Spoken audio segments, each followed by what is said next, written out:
ভাই ওই মিষ্টি তো তোরে ভালোবাসে না, আর ভালোবাসা জোর করে হয় না। আমি আমি তোরে, তোর ভাই আমি তোরে কথা দিচ্ছি, ওর সে সুন্দর মেয়ে দেখে আমি তোরে বিয়ে দেব। রাখো না ভালো মেয়ে, আমি যখন বলছি মিষ্টি বিয়ে করবো তখন মিষ্টি বিয়ে করবো। ও দৌড় কত দূর সেটা আমি ভালোভাবেই জানি। আব্বা আম্মা, আপনারা আপনাদের সিদ্ধান্ত মতো কাজ করেন, আমি আপনাদের সাথে আছি। আসি আমি তাহলে, আসসালামু আলাইকুম। তোর কি মত? চুপ করে আসে যখন তখন তো রাজি। কিরে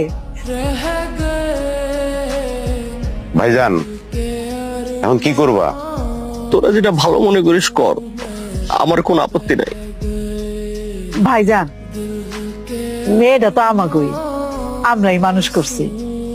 ও যখন ওরে পছন্দ করে তখন আর চিন্তা ভাবনা না কইরা ঘরের মেয়েরে ঘরে